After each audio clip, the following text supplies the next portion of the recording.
Moro. O Papagaio da Paz está participando da campanha hashtag O Podcast é Delas 2024. Essa incrível iniciativa visa ampliar as vozes femininas no mundo dos podcasts. Venha celebrar conosco a força e a diversidade das mulheres na podesfera. Convide amigos, amigas e amigues para conhecer nosso podcast e outros episódios da campanha. Procure pela hashtag O Podcast é Delas 2024 nas redes sociais. Além disso, não deixe de conferir o selo da campanha desse ano na capa dos episódios. Acompanhe e participe! Moro. Olá, papagaios! Aqui quem fala é a Suzana e hoje eu quero conversar sobre a paz e os povos indígenas. Para isso, eu convidei a Jéssica Nunes. Eu peço para que ela se apresente para os nossos papagaios. Olá, pessoal. Eu sou a Jéssica, sou Guarani Andeva, né, aqui do Paraná.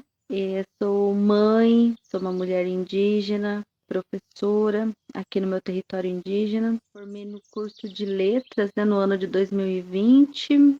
E é isso, sou curadora de literatura indígena, pesquiso, faço meus trabalhos. Tenho um trabalho também com o Instagram Universidade Território Indígena, né? Moro. Agora, já apresentadas, a pergunta que eu faço para a gente começar o nosso papo e quebrar um pouco o gelo é: qual animal da fauna brasileira você se identifica? Olha, tem um animal que até foi assim, algo que eu estava conversando com uma pessoa muito próxima a mim e era, resumindo, né, para vocês, eu estava num dos momentos muito difíceis da minha vida e ficou marcado para mim quando ele me disse, né, que é o meu irmão. Também ele é Guarani. E eu tava contando para ele como que eu tava, né, numa determinada fase da minha vida, e ele disse assim: Olha, você sabe quando a onça pintada ela é capturada ou ela é ferida e ela fica muito machucada? eu acho que qualquer animal, mas ele disse especificamente dela.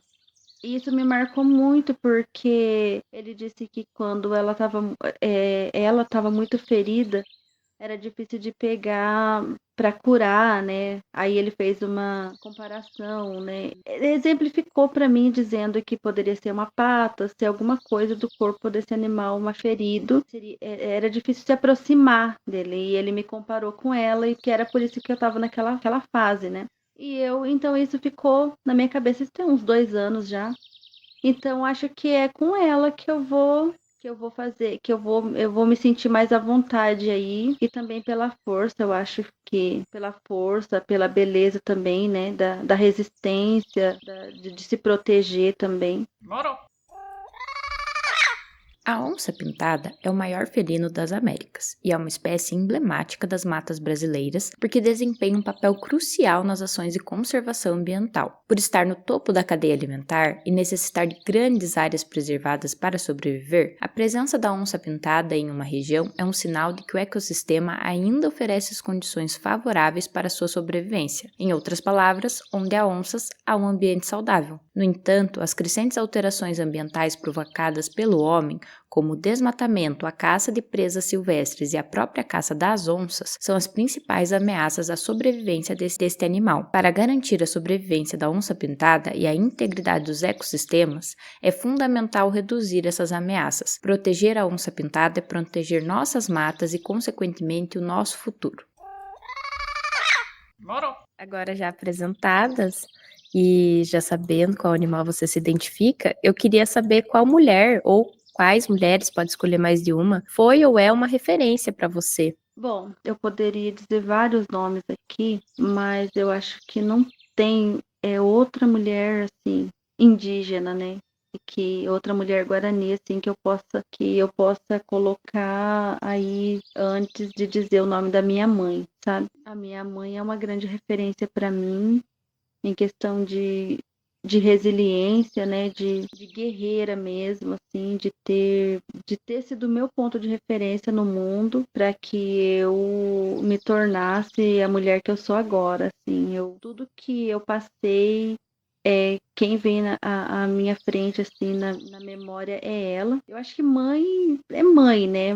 mas a história da minha mãe, assim, é algo bem que me traz muita sensibilidade e independente de qualquer coisa, a minha mãe sempre vai ser a mulher de referência para minha vida, porque foi por ela que eu fui estudar, foi por ela que eu fui buscar outras referências, foi ela que me apresentou, né, a esse mundo que eu me entendo agora como uma mulher guarani. Então, para mim, é a minha mãe. Bom, você escreveu um livro chamado Universidade e Território Indígena. Como que você teve a ideia de escrever esse livro? Eu comecei a escrever esse livro mesmo sem saber que era um livro que eu estava escrevendo, né? Eu comecei a fazer como se fosse um acolhimento e um desabafo ao mesmo tempo do momento que eu passei pela universidade, né? Então, eu ia compartilhando algumas coisas, compartilhando alguns entendimentos que me vieram, né, após a saída da universidade, acolhendo, né, as pessoas que iam ingressar no ensino superior, principalmente as mulheres, e aí eu puxava mais também pro lado da mulher indígena com filhos já, né, a mulher indígena no movimento ali de tentativa de sobreviver mesmo, né, aquele espaço da universidade e também a dificuldade, né, da própria vida da mulher indígena. Então eu ia compartilhando isso, fazendo acolhimento, e aí surgiu a oportunidade de transformar isso num livro, né? Já estava escrito, os textos já estavam todos ali compartilhados no Instagram, e aí a organizadora só veio reunindo aquilo que eu já estava dizendo, e aí foi publicado como livro. Então foi assim que nasceu o livro Universidade e Território Indígena. E você, enquanto uma mulher indígena, como você colocou, mãe, professora, escritora, como que você pensa a paz? E eu luto todo dia, assim, para que eu sinta realmente na pele que o que eu estou fazendo é em função disso, né? Porque de todas as experiências que eu tenho vivido num corpo de mulher indígena, né? Dentro de um território indígena e depois ter saído para fora também, tudo que eu encontrei que dificultou, eu acredito que a minha vivência como ser humano foi a falta de afeto. Então é isso que me movimenta em direção ao que eu acredito que seja a minha missão, de entender, de me reconhecer como ser humano em primeiro lugar, para eu poder entender os outros seres humanos também, porque não foi isso que foi oferecido para mim, né? Desde a minha infância, aí depois do conflito com a universidade, eu me deparei muito com o individualismo, com competitividade entre as pessoas e isso acaba levando a gente assim para uma visão fechada, né, da gente entender, da gente ver que, sei lá, do egoísmo mesmo do ser humano, sabe, eu acredito sim que a gente tenha todas essas dificuldades nossas em relação ao ser social, mas o que falta e eu enxergo o caminho para a paz é ser humanos, assim, sabe? De entender, de ter sensibilidade que há um corpo ali que é diferente do meu, que precisa de respeito, assim como o meu precisa de respeito também. Eu não aprendi isso. E isso me trouxe conflitos gigantescos que até hoje eu luto, né? Traumas, assim, muito dolorosos que até hoje eu luto para vencer. A paz, para mim, é respeitar o que há de humano, que é, né, aquele ser que está ali, e que para que eu receba também esse respeito, para que eu crie uma energia de respeito entre mim e essas pessoas que me cercam, né? Porque eu não tive isso, e o que eu acho que me faltou foi isso, né? Essa aprendizagem do que é a sensibilidade do respeito ao ser humano. A paz, para mim, é respeitar, buscar, né, entender o que é essa realidade do ser humano, diferenças entre nós, sabe? Muito interessante como você colocou isso e como você entende que nem sempre isso foi ensinado, mas que pode ser aprendido, né? Os povos indígenas, eles resistem no Brasil desde a invasão e do processo de colonização. Em outros podcasts, até com a Raquel, já conversei sobre isso também, né? A gente coloca essa invasão como uma primeira violência no nosso território, no território Brasil. Como que você entende esse processo? Eu entendo como um processo de, primeiro, de falar, para olhar como que eu estou hoje e como que as minhas irmãs, né, do meu território aqui, de outros territórios também se encontram, eu enxergo como uma desumanização. Uma desumanização de um ser humano sobre o outro, assim. É claro que eu não vou dizer, eu não tenho propriedade para defender o ponto de vista de, Não queria ninguém aqui. mas eu acredito que para a mulher indígena todas essa imposição que vem, né, com o desejo de poder de uns sobre outros, as mais prejudicadas fomos nós. Foi o nosso corpo o território que foi invadido, foi o nosso corpo o território que foi violado, né? E não é só o corpo o território entendido como a gente participante parte desse corpo, né, mãe natureza, mas o nosso próprio corpo mesmo. A nossa memória de violação está, né, no ano de 2024 e a gente ainda está sofrendo os traumas das lembranças, das memórias das nossas ancestrais. O nosso corpo está violado aqui e agora, sabe? A gente acorda assim, a partir do momento. Eu sempre falo isso, que quando uma mulher indígena acorda ali no território, ela já tá vivendo uma batalha, porque dificilmente alguém vai reivindicar o nosso corpo. Esse processo de colonização veio com muita bagagem de violência, com muita a desumanização mesmo, né, do ser diferente, e isso pesou mais para nós, né, a nós que somos as mulheres dos líderes, nós que somos a raiz do território. Então, a base de tudo somos nós, a base de tudo isso, né, permaneceu até o momento, somos nós. E essa memória ferida, a gente está resistindo. Às vezes eu paro e me pergunto assim, que Como que eu tô aqui ainda? Como que eu tô viva ainda, né? eu vejo como um processo de colonização e desumanização para nós seres diferentes, para nós que temos uma visão de mundo diferente daquela que não é só acumulação, né, de bens materiais, mas que luta para ter ali uma dignidade de vida e ainda conseguir acumular um pouquinho dessa riqueza que para nós é estar em contato, é ter uma saúde mental, é ter uma saúde física e mental ali, proporciona uma dignidade de vida pra gente. Esse processo que eu vejo, sabe? De desumanização mesmo pra gente. Eu acho que essa pergunta já vai encaminhando para a próxima, né?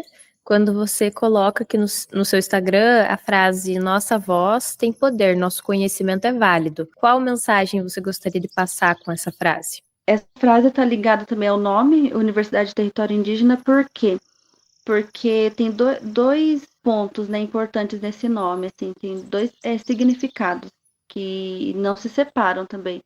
Por conta da universidade ser um território indígena, a própria instituição, né, está localizada em território indígena, todas elas. E a questão do nosso próprio território ser a nossa universidade, porque a gente tem conhecimento aqui dentro que ele só não é válido porque ele não foi registrado, né? Como conhecimento ocidental, ele não foi registrado numa escrita nos moldes ocidentais. Então, o nosso conhecimento que a gente tem fica sempre aqui para nós. A gente não teve a oportunidade de dizer, olha, nós também temos o nosso lado da história, nós também temos nossos conhecimentos.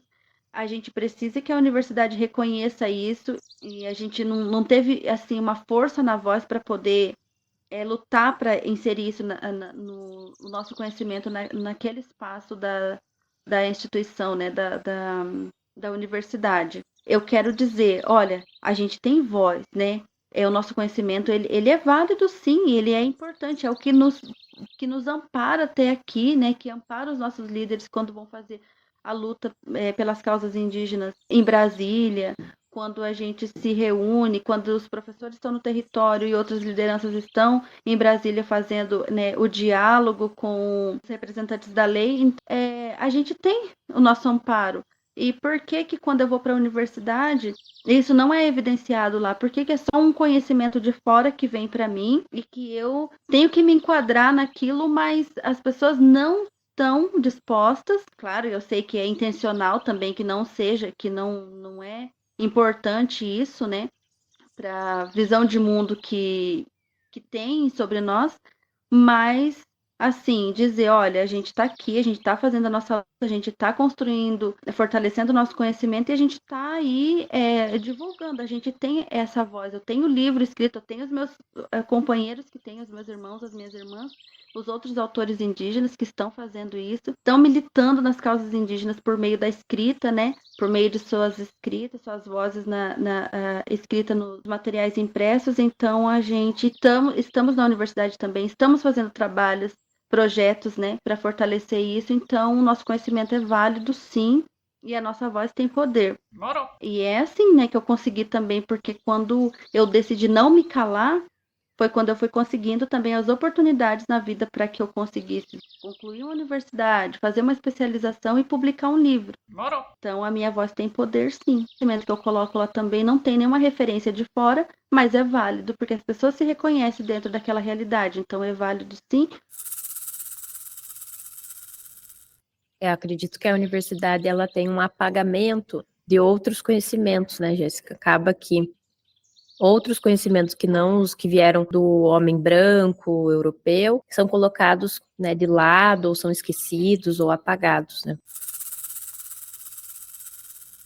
Como proposta do conhecimento horizontal, eu queria saber se você tem uma pergunta para mim. Eu acompanhei alguns episódios, né, do seu trabalho e queria a pergunta é que você vê assim esse trabalho se alcança outras pessoas em sentido de acolhimento, assim, não só de divulgar conhecimento que é importante para a gente, mas como que poderia alcançar especificamente mulheres.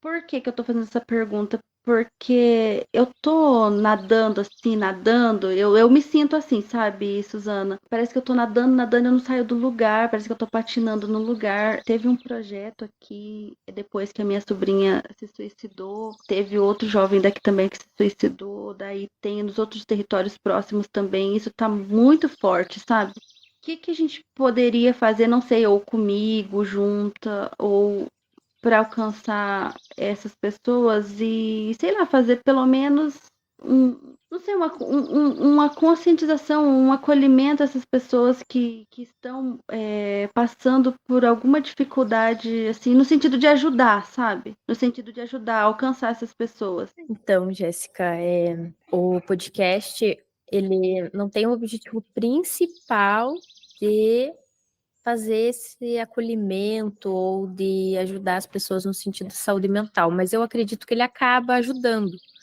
porque o diálogo, ele é uma ferramenta que faz com que a gente consiga, além de colocar as nossas ideias, escutar as ideias das outras pessoas e construir algo novo.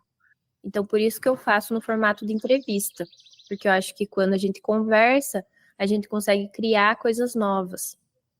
E é isso que eu acho que poderia ser feito agora, de um primeiro momento, para ajudar essas pessoas que estão enfrentando essa situação de tristeza, depressão, suicídio.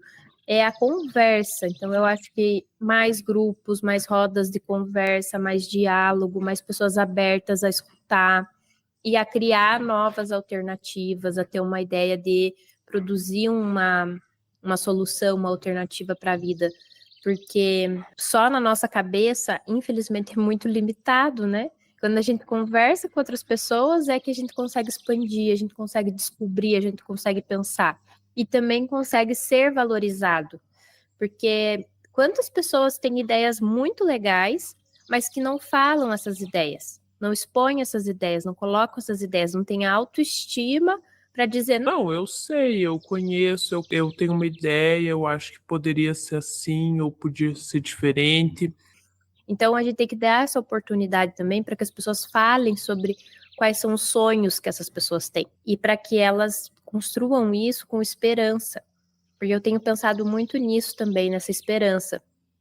E quando eu trabalho com paz, muitas pessoas dizem: Ah, mas é uma coisa muito distante, a gente nunca vai conseguir a paz. mas eu tenho a esperança de que as coisas melhorem, que as coisas deem certo, que as coisas vão para frente. Então, a gente tem que resgatar esses sonhos, principalmente da juventude, né? Que a juventude não pode se colocar numa ideia de beco sem saída. mas tem que entender que há sim uma possibilidade, há um futuro, e esse futuro pode ser muito bom, porque assim como você colocou, e acredito que a maior parte das mulheres vão colocar, a gente enfrenta muito desafio na vida. A gente enfrenta muita tormenta, muitas dores, e a gente se mantém porque a gente tem esperança.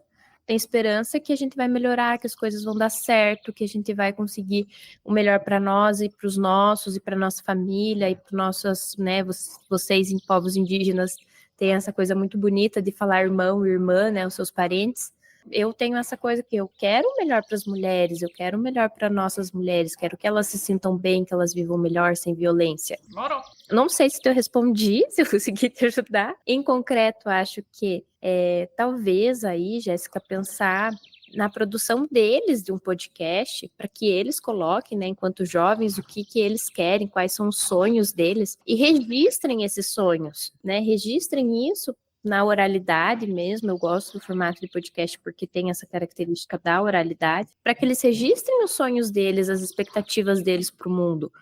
Eu acho muito interessante, né? Porque assim, é como você falou, por mais que eu esteja assim, não tô totalmente bem, não tô 100%, mas eu sou professora, eu lido com adolescentes todos os dias e eu fico, né, adolescentes indígenas aqui do meu território, de uma realidade que é bem próxima à minha, e eu fico pensando se a gente tem que ter esperança, porque senão não, né, eu nem me movimentaria, eu nem levantaria de manhã, eu colocaria meus pés no chão e faria o que eu tô fazendo. Então, assim, é muita esperança mesmo, e é a única esperança que a gente se agarra, assim, de acreditar que um dia as coisas vão melhorar. Não vai ser assim. Outras pessoas não vão passar pelo que eu passei, né? Outras mulheres não passarão pelo que eu passei, porque eu tô aqui para dizer e não permitir que isso vai acontecer. Então, eu sou parte dessa paz também que eu busco, né? Essa parte dessa paz que eu quero construir, eu tô fazendo a minha parte. Então, independente eu tô com muita esperança, porque assim, apesar de eu estar um pouco afastada dos meus projetos, eu sei que em algum momento eu vou ficar bem e eu vou voltar. Eu sei que eu preciso desse tempo também, eu precisei recuar um pouco, né, entender qual que é o meu momento, o que eu preciso fazer agora em relação a mim, porque não adianta eu ir com tudo, chegar num ponto que eu não estou bem, não conseguir sustentar o que eu estou fazendo e prejudicar outras pessoas, porque tem pessoas que parece que não, mas elas estão se inspirando na gente, né? A gente não vê, mas as pessoas estão observando, né? Então, olha que interessante. E por isso que eu te perguntei, mas assim, eu acho que toda vez que eu tenho né, essa oportunidade de trabalho, de conversar, de falar alguma coisa que está aqui dentro guardadinho assim, é mais uma chance que eu tenho de trazer isso para fora e fazer alguma coisa. Então, sim, o diálogo, né, com essas pessoas, eu acho que tem que ser mais fortalecido. E sim, os jovens têm uma disciplina que chama Laboratório de Escrita e Audiovisual. E a gente tem feito alguns vídeos falando do nosso território numa forma de comunicadores mesmo. Então, assim, eles gostam bastante. Eu acho que a gente poderia fazer algo nesse sentido também. A gente postou um só ainda. Aí nós estamos preparando um agora da festa decolonial. Então a gente está trazendo um pouquinho da visão decolonialista da festa que a gente faz no mês de junho aqui no território. É como se fosse uma festa junina, mas não é uma festa junina.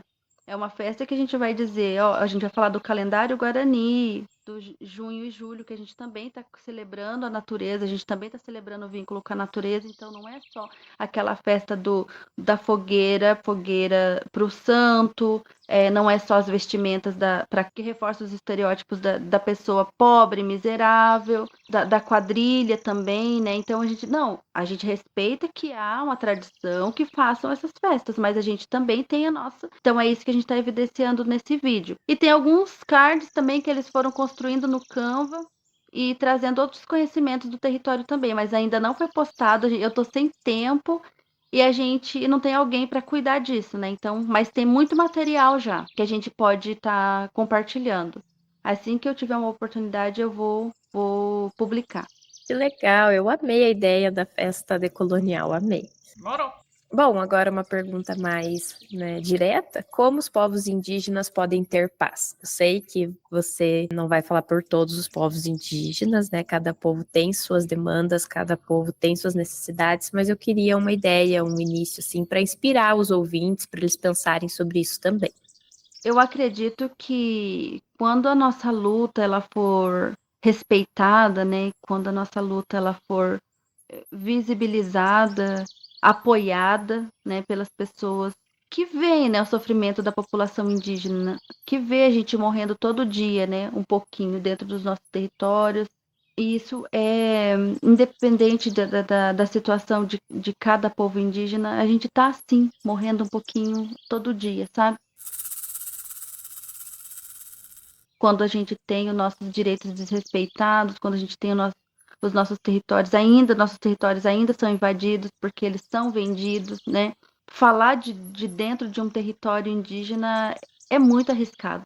É muito arriscado porque só quem está aqui dentro, né, que acorda todo dia, que vive dentro de um território indígena, sabe o que a gente passa. Então, a gente precisa de que os nossos direitos não sejam mais violados. A gente precisa de forças para ocupar os espaços da universidade, de compreender, ter um vínculo, né, com esses lugares, né, de poder, com os espaços de poder. A gente precisa ser mais aceito, né, também nessa sociedade, para a gente poder ter um pouco de paz. Eu acho que ter os direitos efetivamente respeitados, né, ter aqueles direitos que estão escritos lá, que está bem organizadinho ali no discurso escrito, mas que não acontece. Então, eu acho que quando isso começar a acontecer, a gente vai ter um pouquinho mais de fôlego para a gente continuar lutando, sim, porque eu acho que é uma luta constante, sim, né, interminável, mas que a gente não tenha mais, que a gente tenha outras preocupações, sabe? Que a gente tenha outras preocupações e não mais se manter vivo e lutar, se manter vivo e lutar, sabe? Não, acho que isso é muito desgastante. A gente tá adoecendo, sabe, coletivamente, porque a gente tá segurando aí uma parte, né, da saúde do mundo, a saúde mundial, de não deixar que a gente morra mais rápido ainda, né? É isso, ter os nossos direitos respeitados, sabe? Visibilizados, assim, a nossa luta, as nossas causas. Tem pessoas que têm esse olhar pra gente, né? Que coloque uma mulher indígena para falar do jeito que você está fazendo, que dê espaço pra gente falar, pra gente fazer o nosso trabalho. Aí a gente vai ter um pouco de paz. Agora eu peço uma dica cultural para os papagaios. Pode ser uma música, um filme, uma série, uma novela, alguma coisa que você goste e que tenha a ver com a temática de hoje. Tem uma música da Caê Guajajara que eu sinto muita força, assim, quando ela canta. Várias dela tem, né, todas as músicas dela traz muita força, mas uma que mexe, assim, comigo, muito com meu ser, né, de ser humano, é quando aquela da Raízes Gigantes, né? Ela diz que ela mudou o pensamento, né? Ela tirou o pensamento que deram para ela, o rosto e o nome que deram para ela. E a mesma coisa que aconteceu comigo, assim, né? Durante essa passagem, essa experiência, dando com todos os tipos de violência, chegou um momento que eu falei: chega, chega, chega, eu não quero mais isso. Então, eu tive que mudar tudo. Eu mudei roupa que colocaram em mim, eu mudei o pensamento que me deram, né, o nome que me deram. Então, eu não me considero mais aquilo que escolheram para mim. Eu escolho o que eu sou agora, o que eu sinto agora, apesar de todo o conflito que eu estou vivendo com esse ser que eu coloco aqui.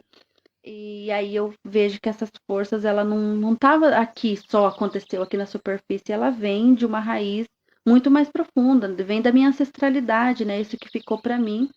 E eu vejo que há força nessa ancestralidade, espiritualidade que ficou para mim. Então é por isso que eu ainda tô viva, por isso que eu tô resistindo ainda. Essa música, ela me dá muita força, porque daí eu não me sinto sozinha. Eu sei que eu tô fazendo, sabe? Eu sei que eu não preciso ter medo, eu não preciso ter vergonha de nada.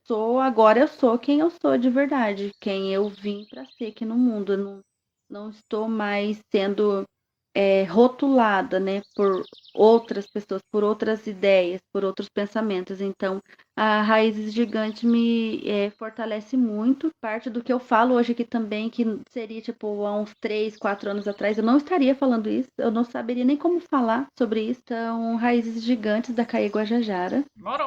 Já estamos encerrando. Eu queria dizer que foi um prazer papagaiar com você. Eu espero que você e os nossos papagaios tenham voos tranquilos. Até o próximo episódio. Um beijo. E eu peço que você se despeça também. Gostou de participar?